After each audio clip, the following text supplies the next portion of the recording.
So, yan siya makikita nyo. Ayan. Natakpan niya talaga yung mga white hair ko. So, ngayon ay May 3 Sunday at ako ay magkukulay ng buhok. And this time, eto, tatry ko naman tong bagong brand na nakita ko dito sa TikTok shop. At bakit ko nga ba ito susubukan? Kasi nakita ko na ito ay walang halong peroxide. So, kumbaga, organic lang to, all natural. Kaya try natin kung ito ba ay magiging effective sa buhok ko. So, ano ba nakalagay dito? Ayan, may mga resibo pa. Wow. May resibo siya. Ito.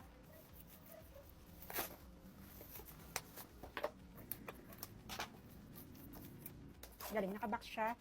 Tapos, ito yung no gray.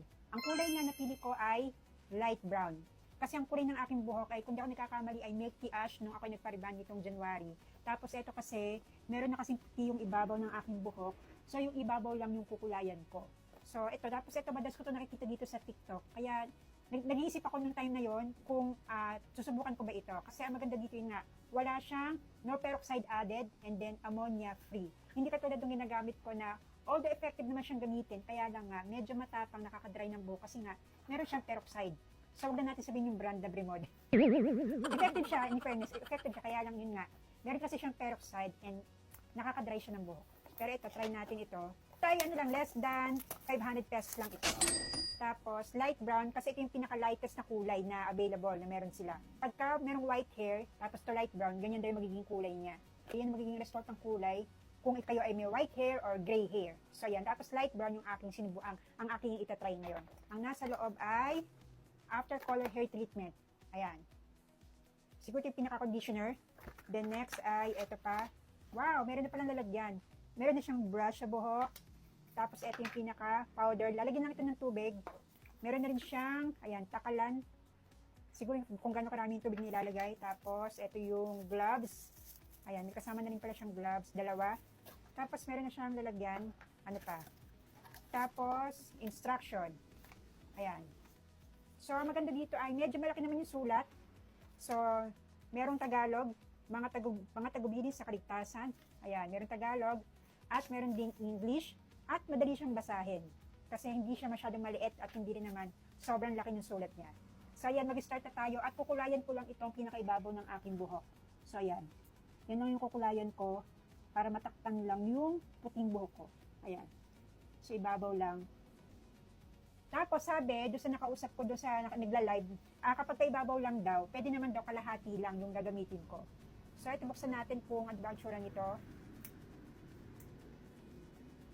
Ayun pala siya. Ayun. Powder siya. Pwede na daw yung kalahati.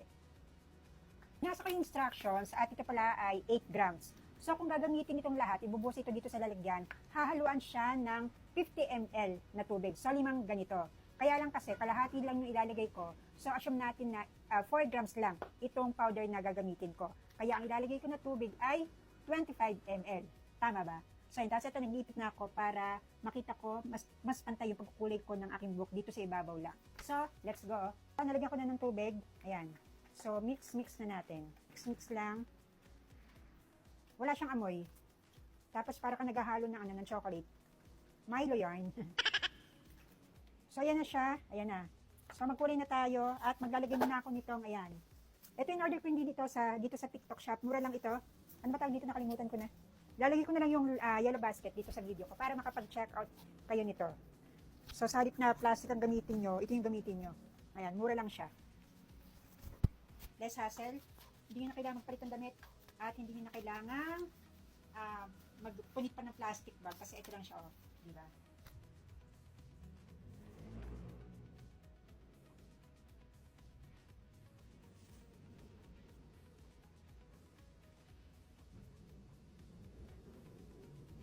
So, eto, nakulayan ko na yung aking buhok at pasensya na hindi ko na na-videohan kasi kailangan kong humarap sa salamin at saka konti na kasi itong storage ng aking iPhone kaya kailangan putol-putol yung pag-video ko. Pero ayan na siya at i-stay ko ito ng mga 30 minutes or 45 minutes. Tapos ayan, minasage ko lang siya para kahit papaano magpantay naman yung kulay ng aking buhok. Tingnan natin, nakalalabasan after 30 minutes. The next day. So, ito na yung kinalabasan ng aking buhok sa paggamit ko nitong No Gray hair color gel powder. Ang ginamit kong kulay ay ito, light brown. So, makikita nyo na ayan siya, legit natakpan yung aking mga white hair. So, ito suklayin natin. So, yan siya makikita nyo. yung mga white hair ko. Wow! At ang maganda pa dito, halos nagpantay yung kulay na in-apply ko kahapon dito sa aking kulay ng buhok ko na ginawa sa salon. Doon ako medyo nag-worry kasi nga baka mangyari, baka maging hati yung kulay ng aking buhok. Pero eto, ayan, makikita nyo na halos wala siyang pinagkaiba, na halos nagpantay yung kulay ng aking buhok at yung in-apply ko na kulay kahapon. Ito nung ginagamit ko ito, as in legit, wala siyang hapdi sa anit, hindi siya maamoy, hindi masakit sa ilong. Kinukulayin ko nga yung buhok ko. So, ginaganyan ko pa siya, hindi siya masakit sa anit. So talagang ang sarap niyang gamitin. How I wish talaga na maka-invent pa sila ng mga lightest color kasi nga masarap itong gamitin dahil unang-una nga wala kasi itong hydrogen peroxide. Hindi ito masakit sa ilong at hindi siya masakit sa anit. And then, paano nga ba ginawa ko kahapon? So ayun, ang pagkakulay ko ng buhok ko dito sa ibabaw. So, iniwanan ko ito, inistay ko yung pangkulay ng mga 30 minutes. And then, nung nabasa ko yung instruction, so ito nga, binabasa ko instruction dito, ayan, na pagkatapos ng 30 minutes, suklayin daw yung buhok para magpantay yung kulay. And then, ayun nga, nung sinuklay ko kahapon, pasensya na medyo bumihin ito suklay pa. So, nung pagsuklay ko kahapon, ito yung medyo magaspang. So, doon ako nag-worry kasi baka pag suklay ko ng ganon, magkaroon ng sumama yung mga buhok ko dito sa suklay. Pero nagulat ako kasi kahit magaspang yung buhok ko kahapon, ayun, pag suklay ko, as in, dire-diretso siya, yung tipong halos walang hair fall. Konti lang yung mga natanggal na buhok dito sa buhok ko habang sinusuklay ko yung buhok ko. Kasi nga, yun ang instruction na suklayin after 30 minutes and then ibabad ng mga 15 minutes. Kaya makikita nyo na halos pantay yung kulay ng aking buhok. Gamit lang itong light brown. Pagkabanlaw ko nga sa aking buhok, gumamit ako nito. So, ayan, meron pa siyang natira. Malambot siya sa buhok. Actually, malambot siya sa buhok. At again, konti lang yung hair fall na nakita ko noong ginamit ko ito. So, sobrang sulit gamitin itong no gray dahil sa wala siyang peroxide at wala siyang amoy. May natira pa siya. So, kapag humaba ulit yung aking buhok at lumabas yung mga puti-puti buhok ko, ito, magagamit ko pa ito. At ang maganda pa nga dito, ayan, hahaluan nyo lang siya ng tubig. And then that's it. Pwede na niya siyang i-apply sa buhok niyo. And then, by the way, ito nga pa yung ginamit ko na magnetic tape. At ang price ito, less than 50 pesos. Ito, murang-mura lang ito. Sa akin gumamit ko ng plastic, ito, igaganyan nyo lang siya. And, ayan, magnet siya, and then that's it. Ayan na siya. So, yun siya. Ayan. So, mahaba na siya. Tapos ang height ko ay 5'6". So, ayan siya. 5'6" ang height ko. At, ayan. Kaya mas mga gusto ko dyan magkulay ng buhok dahil sa marami na pati yung buhok nyo, and then naghahanap ng natural na pangkulay na walang peroxide, hindi masakit sa anit or hindi masakit sa ilong.